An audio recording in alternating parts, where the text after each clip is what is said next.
Essas chamas que você acabou de ver não são apenas a queima do terminal portuário. Eles são o sinal oficial do fechamento do corredor energético do Mar Negro e do Cáspio da Rússia. Na noite de 21 de janeiro, o fornecimento de energia para a ponte de Kerch foi cortado. Em Krasnodar, oleodutos e 4 tanques gigantes de petróleo no porto de Taman simultaneamente se transformaram em bolas de fogo. No entanto, naquela noite, o horror não se limitou aos portos e terminais, também alcançou os quartos civis.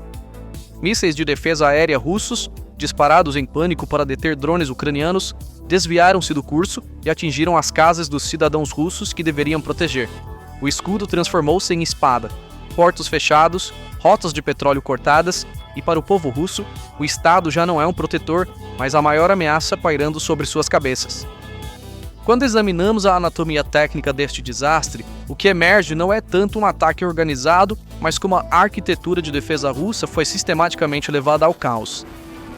A operação coordenada pela inteligência de defesa ucraniana, GUR, teve como alvo a península de Taman, um dos centros logísticos mais estratégicos da Rússia. Este não era um porto comum, era o terminal Taman Neftegaz na aldeia de Volna, o gêmeo logístico da ponte da Crimeia, conectando o Mar Negro e o Mar de Azov. Imagens iniciais do campo e relatórios locais confirmam que drones kamikaze ucranianos de longo alcance penetraram no espaço aéreo russo e entraram na área mais sensível do terminal, o pátio de armazenamento de combustível. Como o governador Veniamin Kondratyev foi forçado a admitir, o ataque resultou em 4 tanques enormes, cheios de produtos petrolíferos pegando fogo, eliminando instantaneamente a capacidade operacional da instalação. O ataque causou um grande incêndio, cobrindo uma área de aproximadamente 7.000 metros quadrados. Oleodutos e tanques de armazenamento de combustível foram danificados no ataque, e o dano estimado foi calculado em aproximadamente 50 milhões de dólares. Embora uma equipe massiva de 97 bombeiros e 29 veículos tenha tentado combater o incêndio, o efeito térmico do combustível vazando transformou o terminal em um inferno infernal. A instalação é usada para apoiar a logística militar russa e o fornecimento de combustível. No entanto, o aspecto mais sombrio e tecnicamente embaraçoso da operação estava oculto na resposta do exército russo. As baterias de defesa aérea pertencentes ao Distrito Militar do Sul, encarregadas de proteger a área, provavelmente variantes S-300 ou Pantsir S-1, experimentaram um fiasco completo ao serem disparadas para interceptar os drones. Civis nas regiões de Afipsk e Novaya Adidzeia do Krai de Krasnodar foram expostos não ao fogo inimigo, mas ao fogo amigo. Vídeos feitos por analistas independentes e moradores locais provam que o sistema de orientação de um míssil interceptador russo travou, perdeu o controle no ar e então atingiu um bloco de apartamentos civis. Esta é a evidência mais concreta de como a doutrina de interceptação se transformou em um mecanismo de autodestruição. O colapso tecnológico não parou aí. As unidades de guerra eletrônica da Rússia, REB, aumentaram a densidade dos bloqueadores na área para interferir nos sinais de GPS dos drones. No entanto, essa medida visou os veículos de luxo das elites russas na área em vez de parar os drones ucranianos.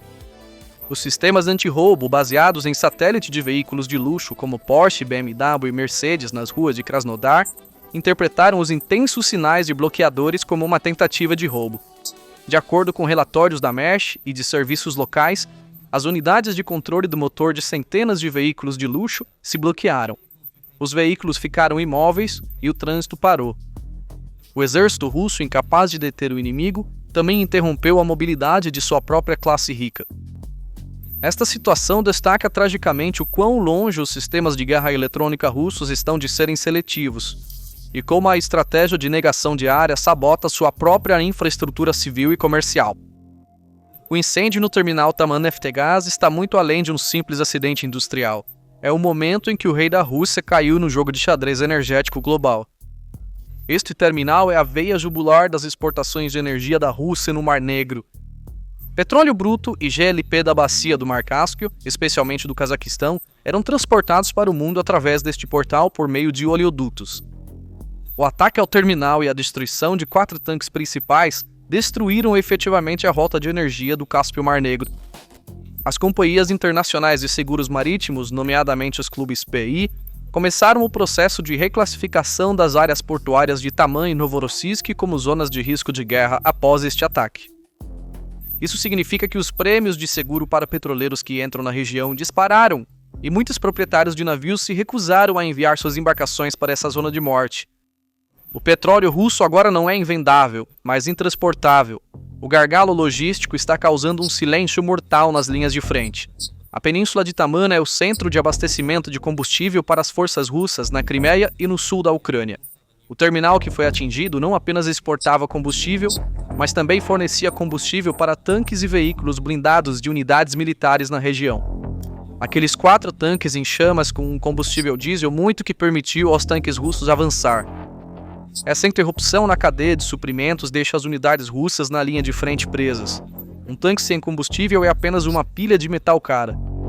Os oficiais de logística russos agora têm que transportar combustível por centenas de quilômetros a partir de regiões interiores através de linhas ferroviárias inseguras.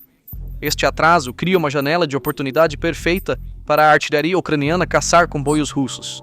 A frente sul da Rússia está enfrentando a ameaça de estrangulamento devido à escassez de combustível antes da escassez de munição. O efeito dominó diplomático e comercial deste ataque alcançou além das fronteiras de Moscou até Astana.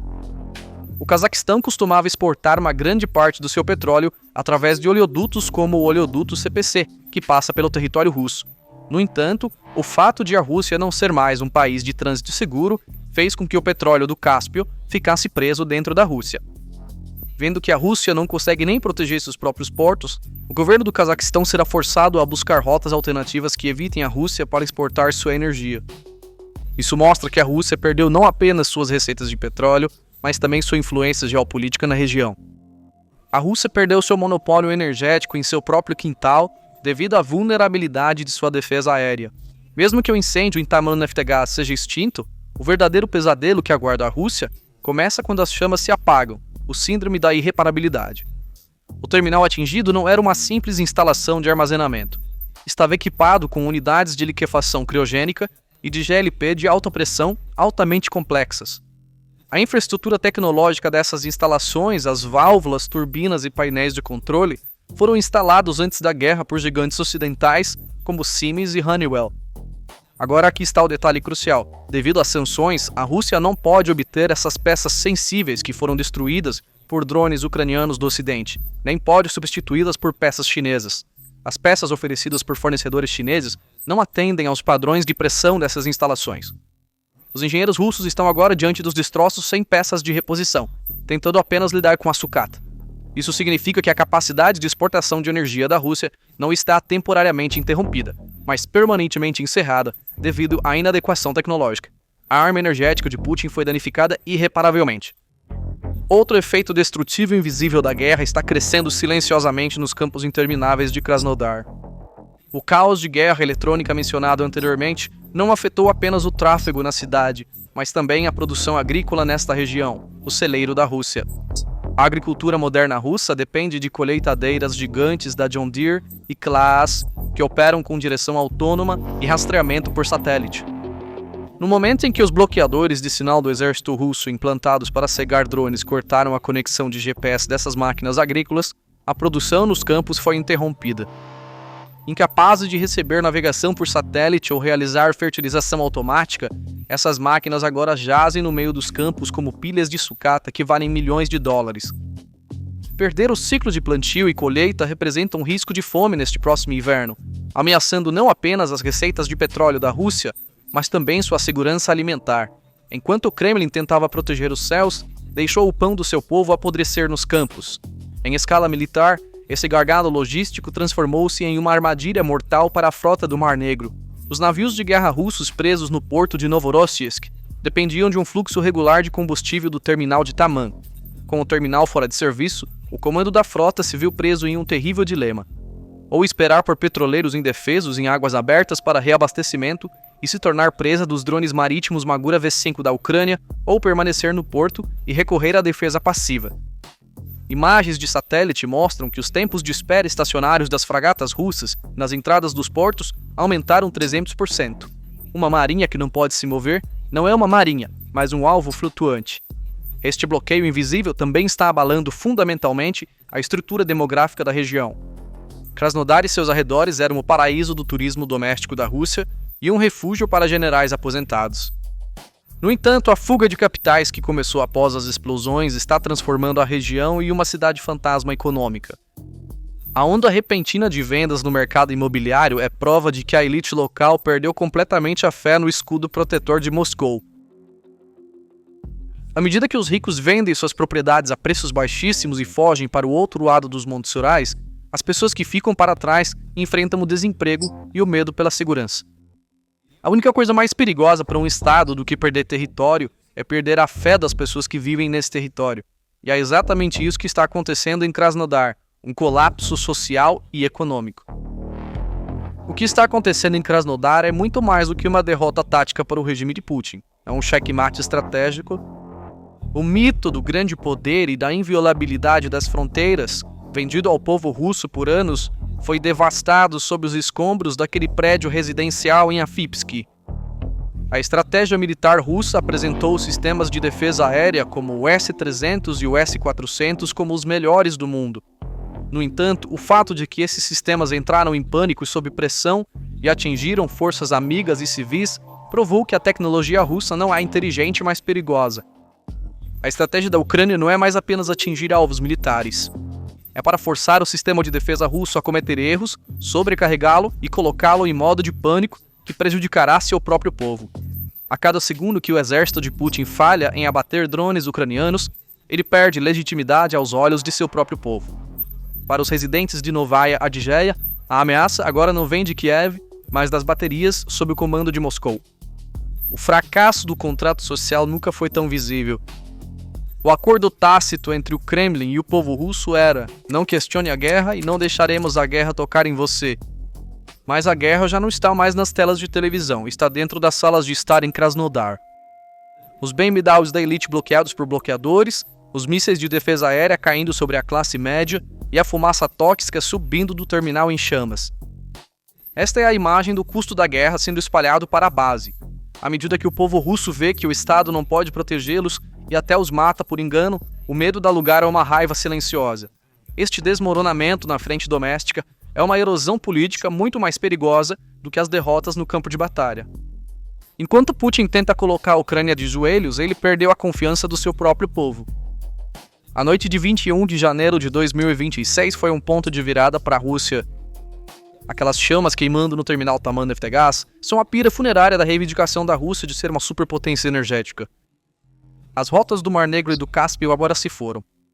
O escudo de defesa aérea de Putin não é mais uma cúpula de aço protegendo seu povo, mas um animal ferido que morde seu próprio dono em um momento de pânico. Com um único movimento estratégico, a Ucrânia cortou o suprimento de dinheiro da Rússia e retirou a máscara de segurança do Kremlin. Nenhum porto, cidade ou cidadão russo está mais seguro, porque não são apenas drones inimigos que os ameaçam, mas o próprio sistema encarregado de protegê-los. O sistema colapsou e não há saída debaixo desta ruína. Então, o que você acha disso? Por favor, compartilhe seus pensamentos nos comentários. Para se manter informado sobre as análises especiais da PPR Global, inscreva-se em nosso canal e não se esqueça de ativar as notificações. Obrigado por nos escolher. Obrigado por nos escolher. Obrigado.